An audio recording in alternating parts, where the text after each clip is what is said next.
스포츠 팬 여러분들을 위한 뜨거운 소식이 여기 있습니다. 지난밤 스위스의 아름다운 도시에서는 축구 팬들의 관심을 한몸에 받는 UEFA 챔피언스 리그 2023-24 시즌의 16강조 추첨식이 화려하게 펼쳐졌습니다. 이 중대한 이벤트는 세계 축구 팬들에게 엄청난 기대감을 안겨주었죠. 이 대회는 전통적으로 8개의 조에서 치열한 예선 경기를 거쳐 각 조에서 가장 강력한 두 팀이 16강 토너먼트 진출의 영예를 얻게 됩니다. 이번 시즌에는 프리미어 리그에서 2팀, 스페인 라리가에서 4팀, 그리고 분데스리가와 세리에 A에서 각각 3팀이 이 장엄한 무대에 오르는 쾌거를 이뤘습니다. 더불어 프랑스, 네덜란드, 포르투갈, 그리고 덴마크 출신 팀들도 각각 한 팀씩 이 글로벌 대회의 16강에 이름을 올렸습니다.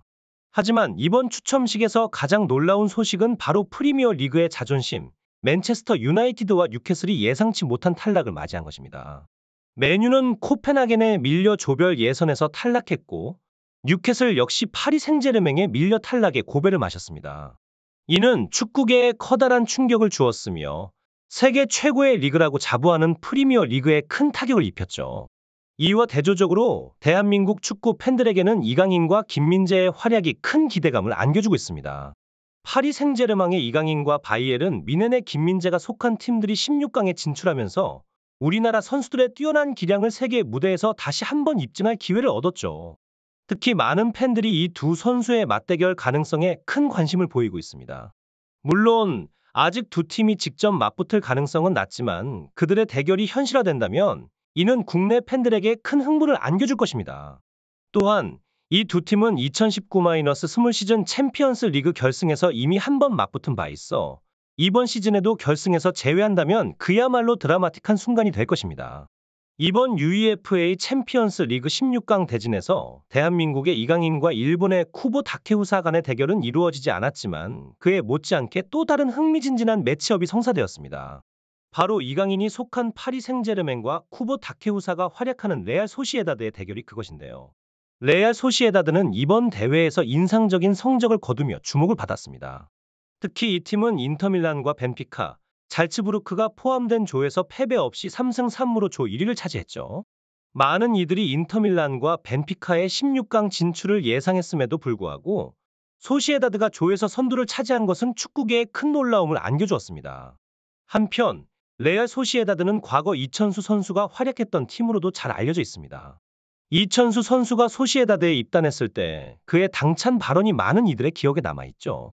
그는 열심히 해서 꼭 레알 마드리드에 입단하겠다고 말했었는데 이는 마치 손흥민 선수가 토트넘에 입단하며 열심히 해서 꼭 아스날에 입단하겠다고 말한 것과 같은 수준의 파격적인 발언이었습니다.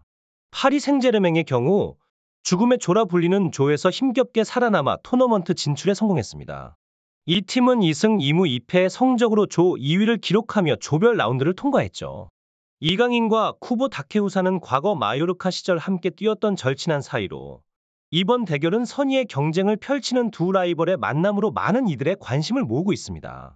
이 두 젊은 선수, 이강인과 쿠보 다케우사는 이적 이후에도 서로의 발전을 지켜보며 꾸준히 연락을 주고받는 등 끈끈한 친분을 유지하고 있습니다. 특히 쿠보는 한 인터뷰에서 이강인을 자신의 가장 친한 친구로 언급하며 축구계뿐만 아니라 국내 팬들 사이에서도 큰 관심을 받았죠. 한국과 일본의 축구 미래를 이끌어갈 두 유망주가 이제는 아시아 축구계의 특급 스타로 자리매김한 상황입니다. 이강인은 마요르카에서 지난 시즌 36경기에 출전해 6골과 6개 어시스트를 기록하며 팀의 공격을 이끌었습니다. 그는 중앙과 측면을 오가며 다재다능한 포지션 소화 능력을 보여주었고 마요르카의 유로파 리그 진출을 눈앞에 두고 팀의 순위를 끌어올리는 데 크게 기여했습니다. 이러한 활약을 바탕으로 세계 최정상급 팀인 파리 생제르맹에 입단하는 영예를 안았죠. 쿠보 다케우사 역시 레알 마드리드 유스 출신으로 여러 팀을 거치며 경험을 쌓았고 그중 마요르카에서 이강인과 함께 뛰었습니다. 이후 쿠보는 새로운 도전을 선택해 2022년에 레알 소시에다드에 합류했습니다. 그는 지난 시즌 35경기에서 8골과 4개의 어시스트를 기록하며 팀을 챔피언스 리그로 이끌었고 이번 시즌에도 16경기에서 6골과 3개의 어시스트를 올리며 주전으로 활약하고 있습니다. 동갑내기이자 절친한 두 선수의 이러한 폭풍 성장은 서로에게 영감을 주고 있으며 한국과 일본을 대표하는 최고의 마수 라이벌로서의 면모를 드러내고 있습니다. 이강인과 쿠보의 맞대결은 단순히 두 선수 개인의 대결을 넘어 아시아 축구의 미래를 엿볼 수 있는 중요한 순간으로 전 세계 축구 팬들의 이목을 집중시키고 있습니다. 쿠보 다케우사와 이강인 두 선수 중 누가 더 뛰어난지에 대한 논쟁은 한국과 일본 양국의 축구 팬들 사이에서 뜨거운 화제로 자리 잡고 있습니다.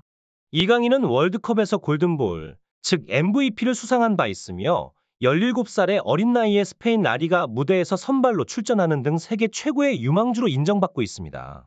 한편 쿠보도 레알 마드리드에 입단하며 이강인 못지않은 최고의 유망주로 떠올랐죠. 이들 두 선수의 재능, 잠재력, 전술적 가치 및 기술적인 면을 종합적으로 고려해 볼 때 이강인이 한 수 위라는 의견이 많습니다. 최근 조추첨에 대한 일본 네티즌들의 반응은 이 두 절친한 선수의 맞대결에 대한 기대감을 드러내면서도 소시에다드의 핵심 선수인 쿠보와 이강인을 비교하는 것 자체가 자존심에 상처를 주는 일이라는 의견도 상당했습니다. 일부는 이강인이 마케팅 목적으로 파리 생제르맹에 영입되었다고 보면서 실력만으로 가치를 증명하는 쿠보와는 다르다고 평가하기도 합니다. 그러나 이는 10대 시절의 라이벌 관계를 현재에도 적용하기엔 무리가 있다는 의견도 존재합니다. 현 시점에서는 쿠보와 이강인을 비교하는 것 자체가 의미가 없다고 보는 시각도 있습니다. 확실히 이강인과 쿠보 다케우사의 비교는 많은 논란을 불러일으키고 있습니다. 자국 선수에 대한 애정이 강해 객관성을 잃을 수도 있지만 때로는 그러한 열정이 지나치게 표현되는 경우도 있는 것 같습니다. 실제로 미토마가 좋은 활약을 보이자 일부 팬들이 손흥민과 비교하며 과도한 기대를 품는 모습을 보였죠. 하지만 실제로는 손흥민이 지난 10년간 유럽 리그에서 쌓아온 엄청난 성취와 비교하기엔 아직 미토마의 경력이 초기 단계에 불과합니다. 쿠보와 이강인의 경우도 비슷한 상황입니다. 단순히 공격 포인트만으로 두 선수를 비교한다면 쿠보가 더 많은 골을 넣고 있는 상황에서 일부 팬들이 이강인보다 쿠보가 우위에 있다고 주장할 수 있습니다. 그러나 축구는 단순히 골수나 어시스트로만 평가되는 게임이 아닙니다. 전술적 가치, 팀에 대한 기여도, 그리고 경기를 지배하는 능력 등 여러 요소가 종합적으로 고려되어야 합니다. 최고 수준에 올라선 선수들을 보면 그들은 대체로 겸손하고 인성도 좋은 편입니다. 이런 자세가 그들을 그 위치에 오르게 한 중요한 요소라고 볼 수 있죠.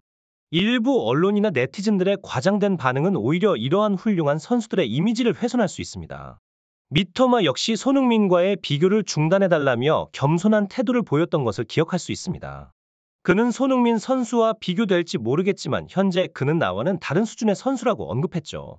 이런 선수들의 겸손한 태도는 젊은 선수들에게 좋은 본보기가 됩니다. 이번 챔피언스 리그 16강 토너먼트는 내년 2월 14일부터 시작됩니다. 아시안컵 대회가 마무리된 후 두 선수는 각각의 경기에서 활약하게 될 텐데요. 부디 부상 없이 최고의 컨디션으로 멋진 경기를 선보여주길 기대합니다.